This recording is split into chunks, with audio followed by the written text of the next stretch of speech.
Hey guys, Omni here. We are back for episode 2 of House of the Dragon. I think the first episode did a really good job at setting the stage as to where we are going with the story moving forward. But what I really enjoyed about the show, at least in that very first episode, you know, it's been a little while since we've had our feet dipped into the world of Westeros and Game of Thrones and all that. But that first episode was like, I think like what I could equate it to is like, you know, those appetizer samplers where they're like, you're not really sure exactly what you want to eat from the appetizer menu, so you can just grab like one that's just like a little small, you know, amount of pretty much everything. That was what that episode was, but everything on the sampler is like these very familiar nostalgic beats from the original series. I think it hit a lot of those familiar tones with our entrance into this world, with our introduction to some of these characters, their different varying motivations, the characters themselves, and just the overall vibe of where things are settled in right now.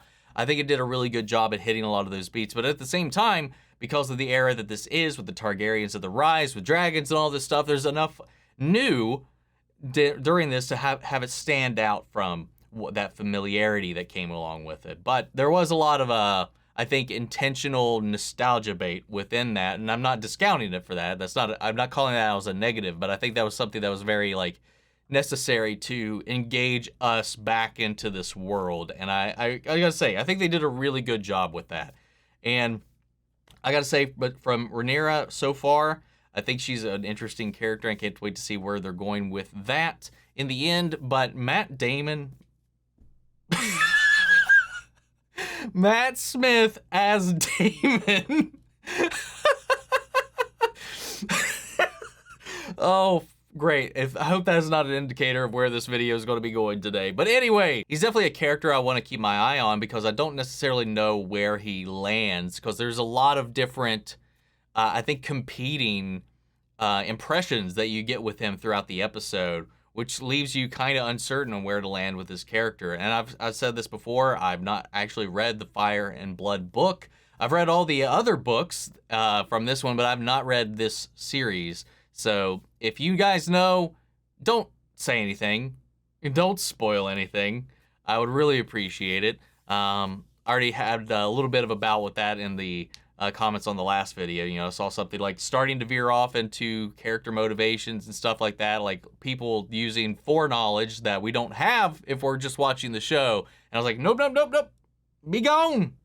So yeah, I'm just gonna, I don't know. I can't trust anybody going into these comments so I'm going to have to probably stay away from that. With that said, though, I do think Otto Hightower, especially after watching New Rockstar's breakdown on it and then like reframing that scene towards the end, I think he's definitely misrepresenting Daemon in a way for his own goals. Especially after what we saw with his daughter Alicent in that one scene, you know, sending her to the king's chambers and all that. But yeah, I'm really curious to see where things go. So with that all said, if you want to see the full-length reaction to this, you can check it out over on Patreon, or if you become a member of the channel, it gets you access as well. Helps grow the channel, helps us improve these reactions for you guys. It isn't watch-along format, so you do have to sync up your own footage with the time code, but you also get the same thing for all the other shows we cover here on the channel. You get to suggest and then vote on what movies we react to over there as well. We also got monthly Q&As, behind-the-scenes footage to try to make it worth your while since you are going out of your way to support the channel. But of course, I know not going to do that, and a simple way you can help us out is just by liking, commenting, subscribing, sharing these videos, because it really does go a long way with helping us with the YouTube algorithm. With that all said and out of the way, guys, let's hop into episode 2. Here we go. Oh, shit, we actually have an opening this time. Dude. Interesting. I'm not exactly even sure what I'm looking at here. Dude. Interesting. I like that. I have no idea what this is, but I like that a lot. Ooh, ew, ew, ew, ew. Ew, ew. Ew! Oh, no! 4 ships have now been lost. The last one was flying my banner. The Stepstones have now grown into a conflagration, yet you sit here and dither about... Yeah. I thought that's what we were seeing, because he warned us about this in the last episode. And my men... The Crown will compensate you for your ship and crew. I don't want compensation. I want to seize the stepstones by force. I am not prepared to start a war with the Free Cities. I've sent envoys to Pentos and Volantis to see if we might find common cause. The stepstones will be settled in time. You have dragon riders, father. Send us.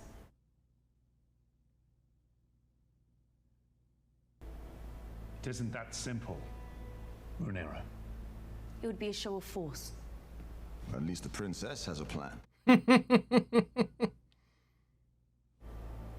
I only meant that we should at least... Perhaps there's some better use for the princess's talents, Your Grace. Why don't you take the princess to see about the new King's Guard posting, Lord Commander? A fine idea, Your Grace. While traveling through the King's Wood on his way to King's Landing, Sir Desmond recently brought a would-be poacher to justice. You might thank him for his leal service, Princess. We thank you for your loyal service to the crown.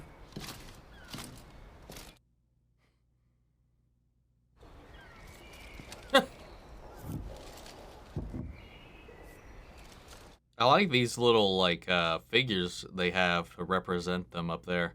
Sir Aemon was knighted at 8 and 10. Do any of these knights have combat experience? Beyond capturing poachers? She looking for that Christian dude? Sir Criston Cole. Yeah. You saw combat in the Stormlands? Dornish marches, Princess. I fought for a year as a foot soldier against the Dornish incursions. I choose Sir Criston Cole. Let's not be too hasty. Houses such as Crickle and Mallister are important allies of the crown. My father should be defended by a man who's known real combat. Should he not? Of course, Princess. Well, let us plan Sir Criston's investiture then. The Valyrian capital was built into a volcano, much like Dragonstone. The Dragon Lords, the highest of the nobility, lived here, closest to the source of their magic. Can we see this? Not to discount what we're seeing here, but I really want to know, like, about, like, pre-Doom Valyria, though. Do you believe that Westeros can be another Valyria, Your Grace? That depends whether you speak of the freehold at its height or at its fall. Over 1,000 dragons, a navy large enough to span the seas of the world. Sounds like it would be a really, really expensive show, though. He chose you for his heir. He didn't choose me, he spurned Daemon. I love the look in here versus when we were in here in present day, especially with that one statue that was splitting center when we first came in here. It was just kind of like so ominous. Yeah, right there, that shot. I find this is a way to be with my mother, as I thought you might try. If not for me, then perhaps for them. What do I say? Whatever you wish. It's only for you and the gods to know.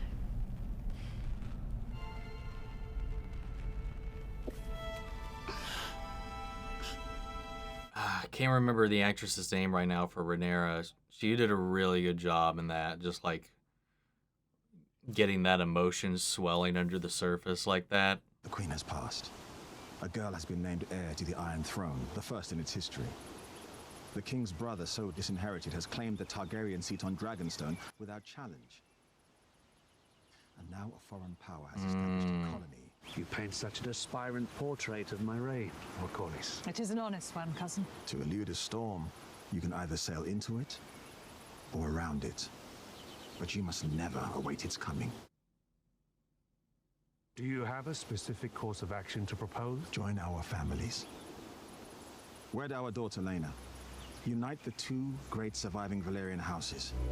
I must admit, I haven't given marriage much thought. It hasn't even been half a year since Emma passed. Oh, wow. So it's been a year since the last episode. Ew. Yeah. Oh, it's Pinky. Oh, no.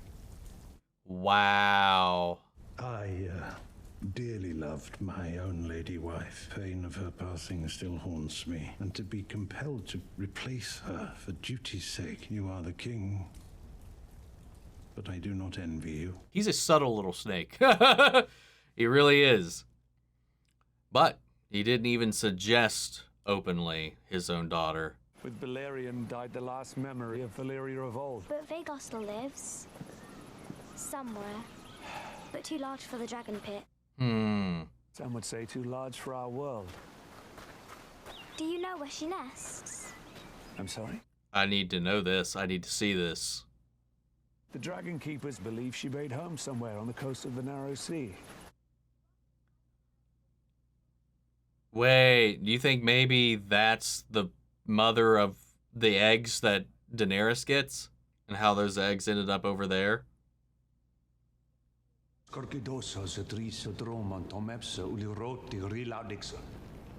Darilaros diamonds. Daemon. The prince left a missive, which I believe might explain. It is the pleasure of Daemon Targaryen, rightful heir to the Iron Throne, to announce that he is to take a second wife. This sounds so sus, man. Her Grace is with child, and is to have a dragon's egg placed in the babe's cradle, in the custom of House Targaryen's weapon. Skoriodromon, you apes. Skoriodromon, Daemon Leitas. Dromon hidrotso ile. Dream fires. Darilaro belo matsumbile. Idrepte enkono. Yeah, I don't know, man. That seems so, like, set up to me. Don't drag Daemon back to face justice myself. My apologies, Your Grace, but I cannot allow it. It's too dangerous. Let me go to Dragonstone. Oh, come on. God damn it! Will you see the king tonight? If you wish it. Feel so bad for her, man. Like, I wonder, does she actually enjoy the king's company at all? At least? Like, I think she's too nice to, like, really do anything else, but, like, it's just, like, Otto is just puppeteering this whole thing. Because I really get something more than just friendship than between Rhaenyra and Alicent as well. So, like, that's just muddying the waters so much more, and this is a wicked view, man. Like, is it even true the Daemon's here? Because, I don't know. I guess we'll find out soon. Like, it just all seems so staged. Everything up until this point. Well. Oh, well, shit. He does have the egg. Occupation of this island is at an end. Sir Criston Cole, my prince. Ah, yes, apologies. I couldn't recall. Perhaps my prince recalls when I knocked him off his horse. Very good. You've come for the egg. Here it is. To choose violence here is to declare war against your king. Wonderful.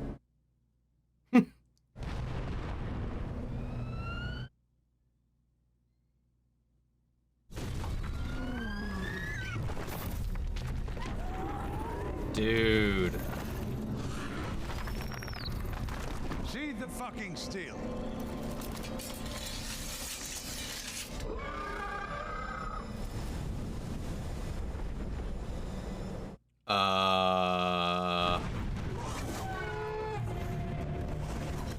Oh.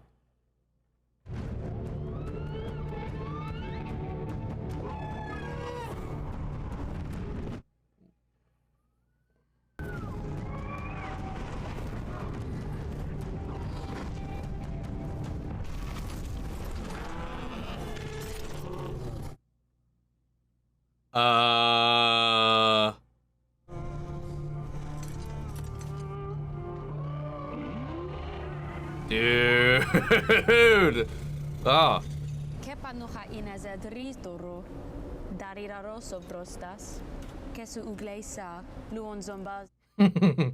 Tubi maneri Nike de Niklas. Apraziri-ziriema. Treptan li dawoch. Sekedje sut nuchon vronkron. Dromon laudigon ao belvitas. Pipot zadrezon mi mazem bilo vule. Konir nuhruho sut Thailand. Sekilat. Vasilari tubi.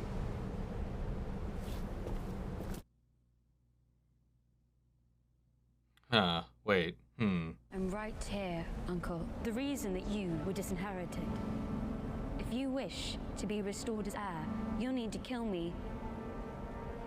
So do it.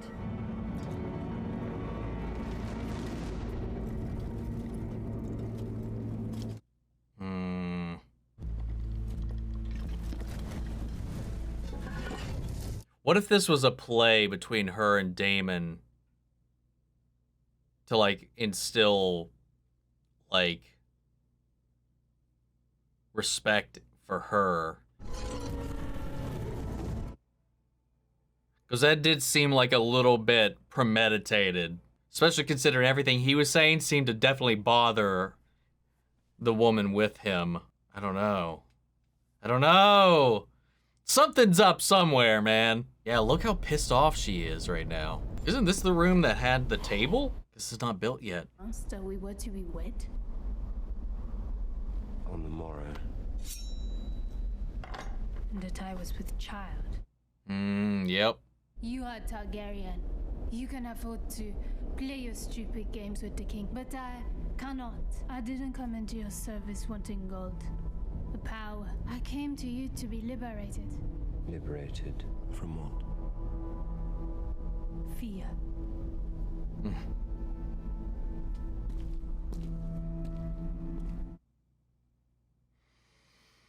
Damn, dude. All right. Your Grace, the princess has returned from Dragonstone. Dragonstone? Oh. Your Grace. Even if it wasn't calculated between the two, it's still a pretty ballsy ass move. I sometimes forget how alike you both were. Your mother's absence is a wound that will never heal. I do not wish to make us estranged. You are the king. And so your first duty is to the realm. Mother would have understood this just as I do. I have decided to take a new wife.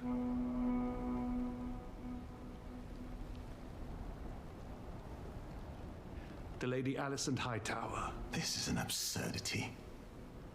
My house is Valerian, the greatest power in the realm. And I am your king.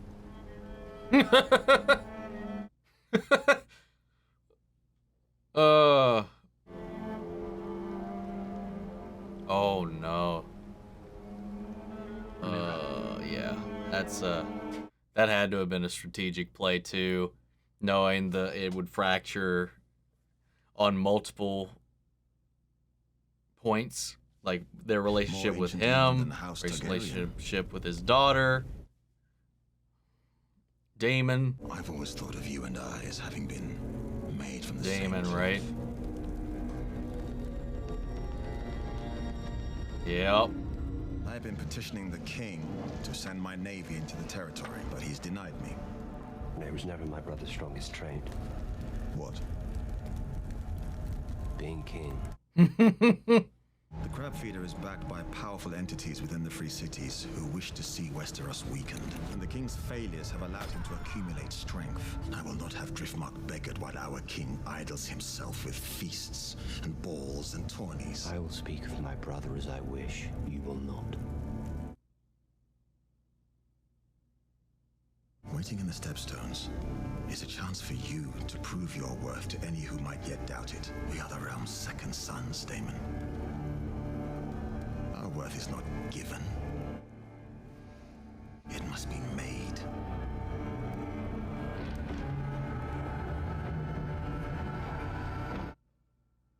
Oh, they gonna look back and see a dragon in the horizon? Oh no, damn, we cut before that. Oh wow, that was a neat episode, man.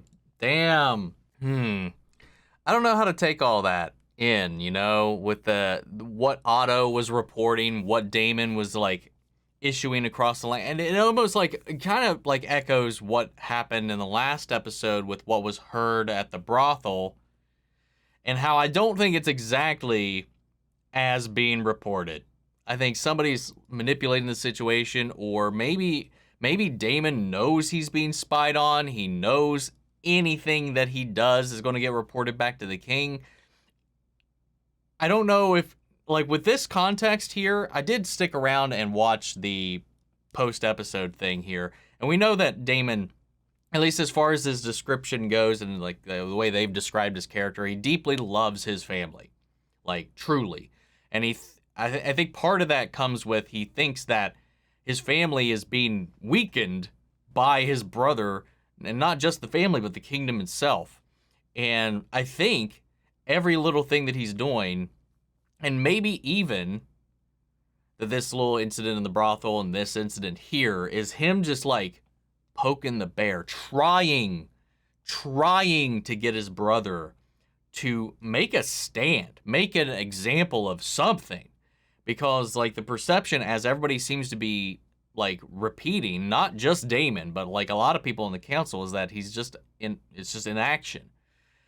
And I would even say, well, I wouldn't even say like not everybody on the council, mostly Daemon and Valerian. You know, he more than anybody right now desperately needs a man of action, somebody that's actually going to take notice and put an example out into the world of what he's dealing with out in his neck of the woods, with these ships being raided and his people being tortured and fed to the crabs.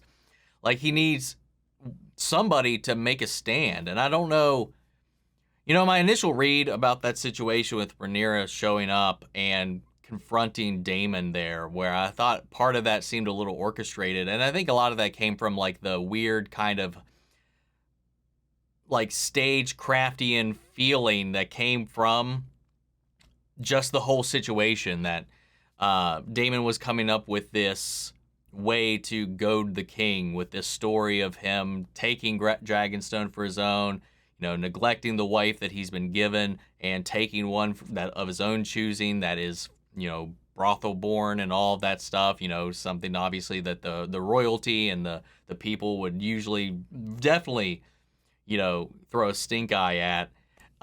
He's just trying to cause a ruckus and trying to get Viserys to do something.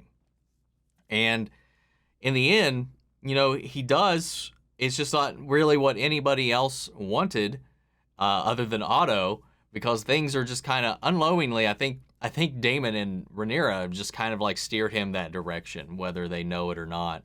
And what I liked about that situation, too, because I think that showed Daemon's hand at the end of the day with that whole confrontation on the bridge at Dragonstone, but when Rhaenyra showed up, and, you know, his whole farce, his whole facade dropped when she showed up.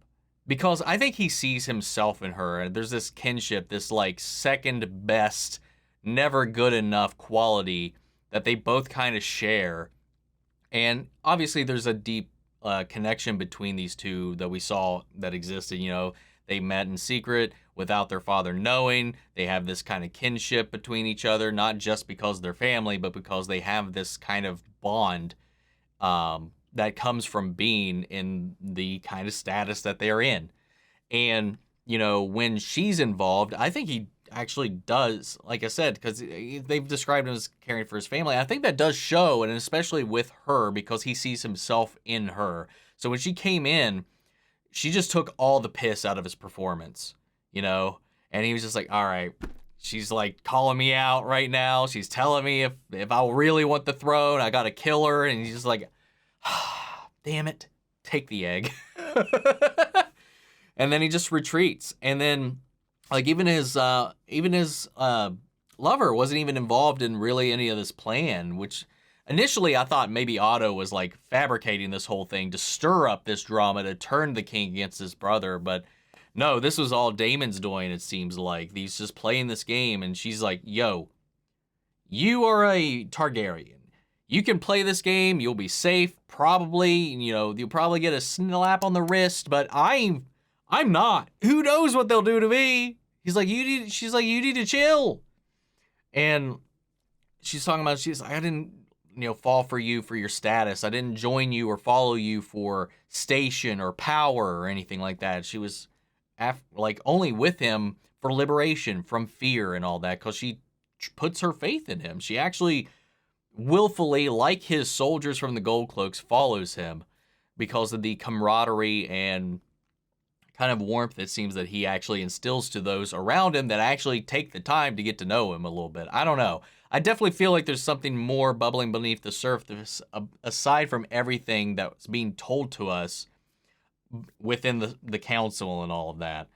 And then Rhaenyra's story in this episode was kind of being challenged quite a bit, especially with that confrontation with her and Rhaenyra, talking about, the way the world rejects women and power and all this stuff. And then she's like, I love that little quip that she did give her when she's like, no, they just rejected you.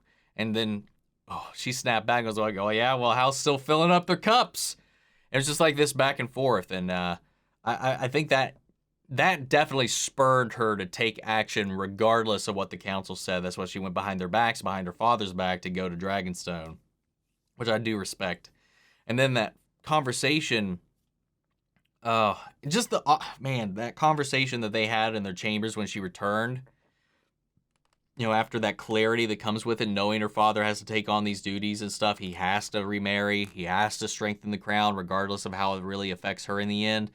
But she doesn't know the other game everybody else is playing, specifically Otto, and she doesn't know because after these 6 months that her best friend, potentially lover, I don't know, or there's definitely feels like there's a little bit more beneath the surface there for me in the way I've read a lot of those interactions, but that they are being pried apart by the powers that be, and even more so this fracturing of their fathers manipulating the situation, and she didn't even know what was going on when she gave her blessing for her father to marry or take a new wife or anything like that. She had no idea it was going to be her best friend, or that her best friend was even involved or even in the running.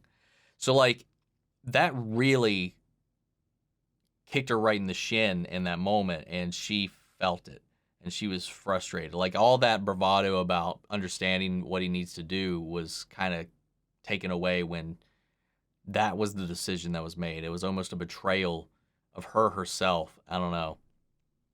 It was an interesting way that situation played out. And then Otto, the look of satisfaction that he shot at Lord Valerion was just so cynical. I quite enjoyed it. But I'm rooting for Daemon and Valerion right now. I like Viserys, man. I do. But he's just being puppeted around by everybody around him, and it's just I feel so bad for him, man, because he does seem so kind at heart at the end of the day, and that's just where everybody else is just kind of playing with him. And, I don't know. It sucks. The whole situation sucks, because I feel like this whole thing was staged and set up that way specifically. And I don't know if Otto intended this, but knowing that Rhaenyra was a potential heir, I don't know if he strategically put his daughter in the line of that just so he has a direct line to the throne, or as just a way to wedge this tension between the king and pretty much everyone else, giving him free access to the throne. At the end of the day, it really just gives him the same thing at the end. But this I think it worked to his benefit way more than he actually intended to. But we'll have to wait and see, man.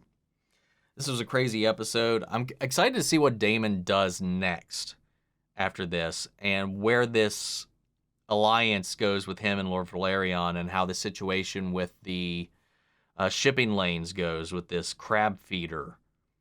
That's a quite interesting character design. I really like their getup, but my God, that scene was so brutal. The snipping in the way of the flesh as the crabs are just picking away at people. It was grody, man. And then there was that little line from the little Valerion girl that was being offered up to the slaughter by her parents at their try to get closer to the throne, get closer to power. She dropped that little nugget when they were talking about Valerion, then they talked about Valerion the actual dragon Valerion, I think, or was it a different name? Viserys Valerion, one of those. It was a V, whatever.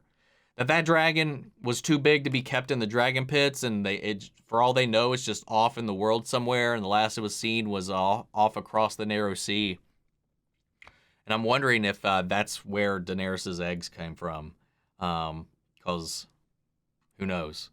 I feel like that was a little nugget to maybe set that up, but talking about there's this dragon that's not quite the size, that's bigger than the ones that we're seeing, but not quite Balerion size, but still huge and too big for the world. I hope that's something that swings back around and we actually see that. Another thing they keep talking about is the fall of Valyria and the doom and all that, and that's just like making me want to really wish we could visualize that and actually see it. This model that he's having built is a nice little taste, and I'm sure there's maybe some illustrations and stuff and maybe the world of Ice and Fire and stuff like that, but I haven't had time to dive into that book that deeply. But I think that'd be a beautiful show to dive into, and just wholly different from what we've been seeing. It's almost like the Atlantis of this world. That I think that'd be wild. Thousands of dragons in the sky and at the height of their power and all that, and the technology and magic and Valyrian steel, and man, it'd be interesting. That's for sure. And I'm curious to see what this Kristen Cole storyline, where that's going to go with him now being captain of the King's Guard and all of that by her own choice. Again, her exerting her power and trying to get some respect from anybody in this situation and really show that she knows what she's doing. I really liked this episode. I really feel for a lot of the characters in this, except for Otto. I really don't feel for Otto, except for that little story where he was talking about his wife. But again, that was a manipulation, so it's hard to. Like Alicent, I feel sorry for her for being a pawn in this whole thing. I feel bad for Viserys and the way everybody's treating him. And the way he's just leaving himself open for this manipulation. I feel bad for Rhaenyra. I feel bad for Daemon. I feel bad for Lord Valerion even as well, man. I'm talking about somebody that looks badass, man. His character design, I love it.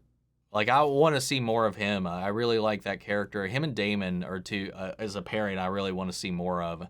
See where that goes. But guys, I'd love to know your thoughts on the episode, so sound off the comments. Let me know your thoughts down below. We'll carry on the conversation after the video. Remember, I know there's people out there that have read the books, so keep any foreknowledge to yourselves.